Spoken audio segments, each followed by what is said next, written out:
Hello guys, this video is for BSc students. ये video BSc students के लिए है जो BSc फर्स्ट ईयर में पढ़ते हैं और जिन्होंने BSc में एडमिशन लिया है उन सब के लिए ये यूज़फुल है। और इसको आप पूरे BSc वाले भी पढ़ सकते हैं क्योंकि ये बेसिक्स है जिसका यूज़ आगे सेकेंड ईयर थर्ड ईयर में भी होता है। तो ये हम करने वाले हैं एक क्वेश्चन जो है BSc फर्स्ट ईयर के सेकेंड पेपर का यूनिट 5 का क्वेश्चन। ठीक है, इसमें हमें क्या करना है, इसमें आपको लीनियर डिफरेंशियल इक्वेशन गिवन है। ये जो है इसको कहते हैं linear differential equation with constant coefficient. Constant coefficient क्योंकि ये y का कोफिशिएंट कांस्टेंट है, इधर पर भी d4y/dx की पावर 4 का कोफिशिएंट कांस्टेंट है, इसलिए इसको कहते हैं linear differential equation with constant coefficient. Clear है। इसके बाद हम बात करें, ये इक्वल टू 0 लिखा है, इसको क्या पढ़ते हैं, इस टाइप की इक्वेशन को बोलते हैं होमोजीनियस डिफरेंशियल इक्वेशन, जिसमें आपका राइट साइड में 0 रहता है, कांस्टेंट रहता है, उसको कहते हैं होमोजीनियस डिफरेंशियल इक्वेशन। और होमोजीनियस लीनियर डिफरेंशियल इक्वेशन को जब हम सॉल्व करेंगे तो हम इधर पर जो मेथड यूज़ करेंगे उसमें हम लिखेंगे कॉम्प्लीमेंट्री फंक्शन, और कॉम्प्लीमेंट्री फंक्शन जो होता है वही सोल्यूशन होता है गिवन इक्वेशन का। ठीक है, तो देखिए कैसे करते हैं। Let's start. First of all हमें ये एज्यूम करना है कि d/dx किसके इक्विवेलेंट है, कैपिटल D के। तो हम ले लेते हैं कि let d/dx is equal to capital D। Okay, तो ये वैल्यू हमें यहाँ डालनी पड़ेगी जो हमें इक्वेशन गिवन है। हम यहाँ पे पुट कर देंगे d/dx की जगह कैपिटल D की पावर 4 हो जाएगा वो, क्योंकि वो 4th रूट है। ठीक है, 4th टाइम डिफरेंशिएशन है। और ये y एज इट इज़ यहाँ लिख देंगे प्लस m की power 4 into Y equal to 0। ये कर दिया हमने। ठीक है, अब आपको क्या करना है, y देख रहे हैं कॉमन है इन दोनों टर्म्स में, तो इसको हम बाहर ले लेंगे कॉमन में, तो ये आ जाएगा d की पावर 4 प्लस m की पावर 4 ब्रैकेट में y इक्वल टू 0। बस यहाँ तक हमें इसको सॉल्व करना होता है। जो भी इक्वेशन आपको d/dx में दी है उसको आप कैपिटल D में कन्वर्ट कर लेंगे। इससे को करने से क्या होगा, आप ऑक्सिलरी इक्वेशन लिख पाएंगे। ऑक्सिलरी इक्वेशन मतलब होता है सहायक समीकरण। वो क्या होगा इसका, ये जो y के पहले ब्रैकेट में लिखा है that is the auxiliary equation. तो ये होगा आपका d⁴ प्लस m⁴ और इक्वल टू 0 लिखेंगे ताकि ये इक्वेशन बन जाए। ठीक है, ये 0 और ये 0 सेम नहीं है, इसकी वजह से हमने ये 0 नहीं लिया है। हमने क्या किया है, जो आपका ये d का फंक्शन है d की पावर 4 प्लस m की पावर 4, उसको हमने 0 के इक्वल लिख लिया ताकि वो इक्वेशन बन जाए। ठीक है, अब इस इक्वेशन को हमें सॉल्व करना है और आप देखिए d की वैल्यूज़ निकालनी है। d की कितनी पावर है आप देख रहे हैं 4, तो इसके 4 रूट्स आएंगे, मतलब 4 सॉल्यूशंस आएंगे इस इक्वेशन के। अब ये इक्वेशन सॉल्व करना ही बड़ी बात है इस क्वेश्चन में, समझ रहे हैं। ये क्वेश्चन इजी है, लेकिन जब ये इक्वेशन आप देख रहे होंगे 4th रूट है, मतलब 4 रूट्स आएंगे, तो इसलिए ये इक्वेशन सॉल्व करना थोड़ा डिफ़िकल्ट है। उसके बाद आंसर तो आप डायरेक्ट लिख देंगे, जो आपको मेथड पता है CF लिखने के फॉर्मूलाज। ठीक है, वो मैंने इसके पहले वीडियो में बताया है, उसका लिंक है डिस्क्रिप्शन में, आप चेकआउट कर लीजिए और जो भी फॉर्मूले हैं CF के उनको याद कर लीजिए, रिवाइज करिए। ओके, तो let's start the solution of this equation. इसको कैसे सॉल्व करेंगे, ये 4th पावर की इक्वेशन है, 4 पावर। d का मान निकालना है हमें, यहाँ d की वैल्यू निकालनी है। तो सबसे पहले आप जानते हैं एक अलजेब्रा में आइडेंटिटी होती है a plus B whole square equal to a² plus b² plus 2ab। ये आइडेंटिटी आप जानते हैं, इसी का यूज़ हम यहाँ करते हैं। देखिए इसको हम लिख देते हैं d² का स्क्वायर लिख सकते हैं, एंड m की पावर 2 फिर पावर 2 इक्वल टू 0। ये कर दिया हमने सबसे पहले। अब आप लगाइए यहाँ पर वो आइडेंटिटी, ये आइडेंटिटी जिसमें आपको a² प्लस b² का मान कितना है, इधर आ जाएगा ये प्लस का वाला, तो ये होगा a plus B whole square minus 2ab। तो हम ये लगाएंगे आइडेंटिटी यहाँ पर, जहाँ पर a की वैल्यू क्या है d स्क्वायर, b की वैल्यू क्या है m स्क्वायर। तो आइडेंटिटी लगाएंगे तो ये हो जाएगा d square plus m square whole square minus 2ab, मतलब 2 into D square into M square. ठीक है, ये हमने लगा दिया। अब हम क्या करेंगे इसको, अब आगे आप दूसरी एक और आइडेंटिटी होती है ए स्क्वायर माइनस बी स्क्वायर। इसका फॉर्मूला क्या होता है ए माइनस बी ए प्लस बी। ये आइडेंटिटी भी आपने अलजेब्रा में पढ़ी होगी।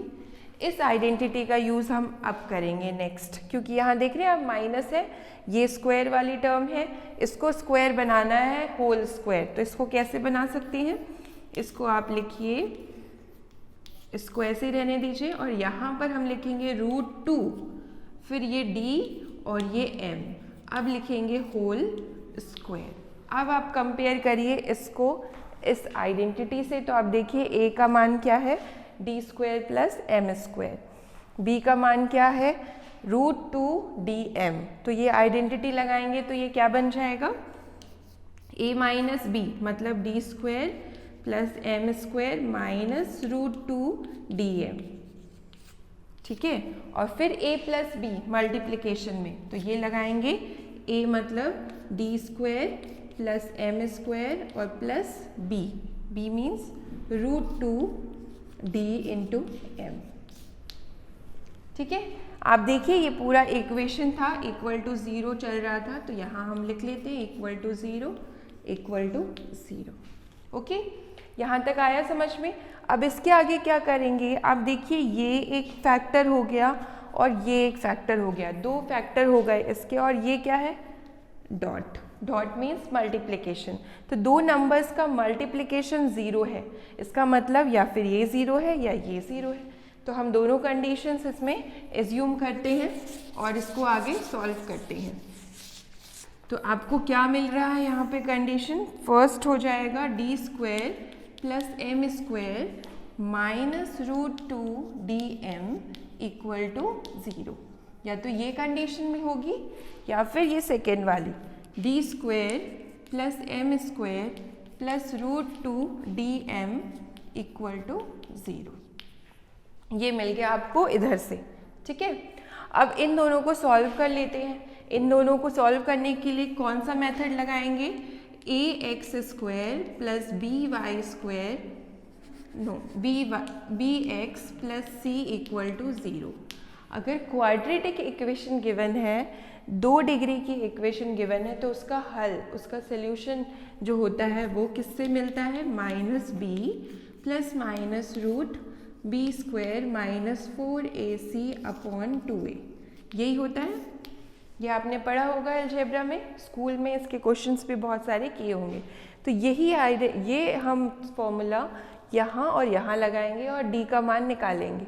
ठीक है, पहले इसको रीअरेंज कर लेते हैं। कैसे, ये फर्स्ट इक्वेशन नंबर दे देती हूँ मैं इसको सेकेंड।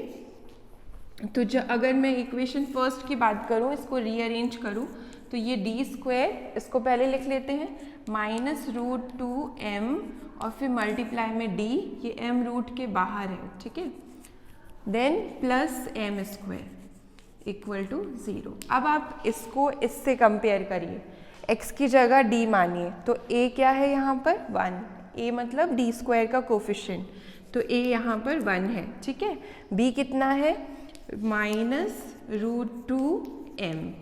ठीक है, और c कितना है m स्क्वायर। ओके, तो ये आप निकाल सकते हैं इस फॉर्मूले से, d का मान कितना हो जाएगा -b, तो माइनस पहले से है और माइनस वहाँ फॉर्मूले में भी है, तो ये प्लस हो गया √2m plus minus √b square, b का स्क्वायर मतलब ये, तो ये कितना हो जाएगा 2m square, 2m square minus 4ac, 4 into 1 into m square, तो 4m square divided by 2a, 2 into 1 2 आ जाएगा। अब इसको सॉल्व कर लेते हैं, ये है √2m और ये देखिए 2 माइनस 4 करेंगे तो -2 आएगा, ठीक है। और -2 जो है वो आपका रूट में है, ठीक है। और माइनस जो है वो -1, उसको आप लिख लेंगे i, तो ये i हो जाएगा और डिवाइडेड बाय ये 2, ओके। और नेक्स्ट आप क्या करेंगे, ये जो √2 है ऊपर से कॉमन लेकर नीचे कट कर देंगे, ठीक है। तो ये बचेगा आपका m/√2 प्लस माइनस m/√2i, ठीक है। तो ये आ गया आपका D का solution for the first equation. इसको याद रखिए, नोट डाउन रखिए। ये आपका क्या है, इस इक्वेशन के 2 रूट्स आ गए, क्योंकि ये स्क्वायर है मतलब इसके 2 रूट्स होंगे और वो 2 रूट्स आपको इधर से मिलेंगे। एक तो होगा m/√2 प्लस m/√2i और दूसरा होगा m/√2 माइनस m/√2i, ओके। इस तरह से 2 रूट्स मिल जाएंगे। अब हम क्या करेंगे, नेक्स्ट स्टेप आपका है कि आप सेकेंड इक्वेशन भी सॉल्व करिए और 2 रूट्स और निकालिए, क्योंकि ये 4 रूट्स आने चाहिए, ठीक है। 2 तो हमें इधर से मिल गए और 2 के लिए आप ये सेकेंड इक्वेशन सॉल्व करेंगे। तो इक्वेशन 2 देखिए क्या है, उसको रीअरेंज करेंगे सेम मेथड से, d² प्लस √2md और प्लस m² इक्वल टू 0, ये है, ठीक है। इसको आप इससे कंपेयर करिए, ABC की वैल्यू निकाल लीजिए। A कितना है 1, B है आपका प्लस √2m और C है m², ठीक है। अब हमें क्या चाहिए, D का मान आप निकालेंगे इस फॉर्मूले से, -b plus minus √b² minus 4ac/2a। तो ये हो जाएगा -b प्लस माइनस √b² मतलब 2m² माइनस 4m²/2a, ठीक है। ये आ गया, कुछ चेंज नहीं है। देखिए आप इसको और इसको कंपेयर कर लीजिए, इसको और इसको, आप देख रहे होंगे लगभग सब सेम है, बस ये यहाँ पे माइनस नहीं था, यहाँ माइनस है। तो इसको मैं डायरेक्टली लिख देती हूँ, क्या आ जाएगा, -m/√2 प्लस माइनस m/√2i, ठीक है। तो ये आपके 2 नए रूट्स आ जाएंगे सेकेंड इक्वेशन को सॉल्व करने पर। तो ये हो गए 4 रूट्स टोटल, ठीक है। जो हमारी इक्वेशन बनी थी ऑक्सिलरी इक्वेशन, सहायक समीकरण, उसके 4 रूट्स बनने थे। 2 आपने यहाँ से देख लिए और 2 ये आ गए। अब बस हमें क्या करना है, इसका CF लिखना है। तो मैं और रब कर देती हूँ और आपको CF बताती हूँ लिखकर। और देखिए CF जो हम लिखेंगे वो मैंने फॉर्मूला आपको इसके पहले दिया हुआ है, आप उसको चेक करिएगा लिंक को। तो उसमें आप देखेंगे जो फॉर्मूला है वो कॉम्प्लेक्स नंबर के लिए क्या है, ठीक है। CF कॉम्प्लेक्स नंबर का कैसे लिखते हैं वो आप समझ पाएंगे।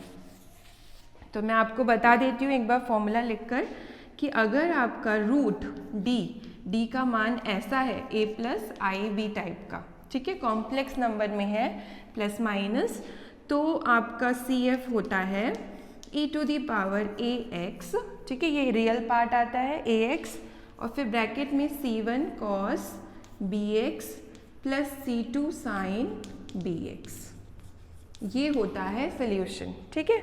इसको याद रखिए कि अगर आपका D का मान कॉम्प्लेक्स नंबर में है तो ये होता है CF का फॉर्मूला। तो ये हम लगाते हैं पहले इसके लिए और फिर इसके लिए, क्योंकि 2 रूट्स आपको यहाँ से मिल रहे हैं, 2 यहाँ से। तो पहले इधर लगाते हैं ये फॉर्मूला।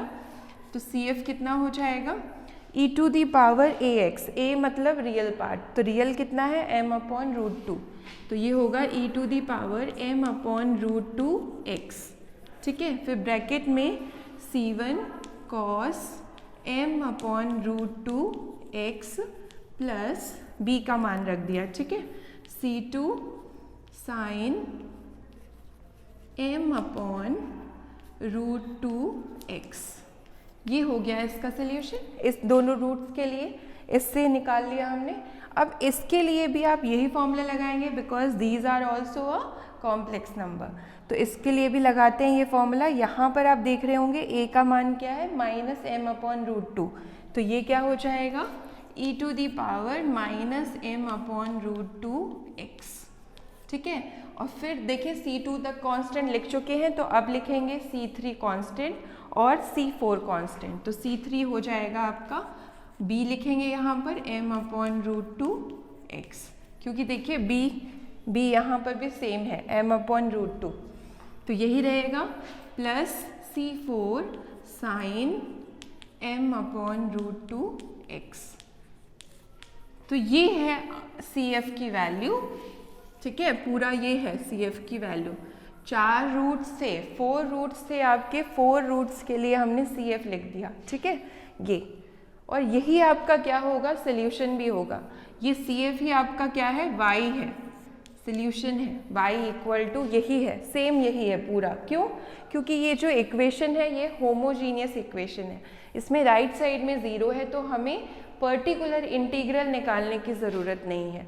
अगर वहाँ 0 नहीं होता, कोई फंक्शन होता x y पर डिपेंडेंट, तो हम पर्टिकुलर इंटीग्रल निकालते, तब आपका ये जो कंप्लीट सोल्यूशन है y है वो CF प्लस PI होता। ओके, इस केस में y आपका सेम यही है पूरा, इसलिए आप इसी को नोट डाउन फिर से कर लीजिएगा। इस तरह से हम सॉल्व करते हैं अगर आपका होमोजीनियस इक्वेशन गिवन है। अब नॉन होमोजीनियस के लिए मैं आपको इसके बाद वीडियो में एक वीडियो अपलोड करूंगी जिसमें सिर्फ फॉर्मूले लिखूंगी किस चीज़ के, PI निकालने के, पर्टिकुलर इंटीग्रल निकालने के, और वो फॉर्मूले फिर यूज़ करके हम वीडियोस में क्वेश्चंस करेंगे, ठीक है। Thank you.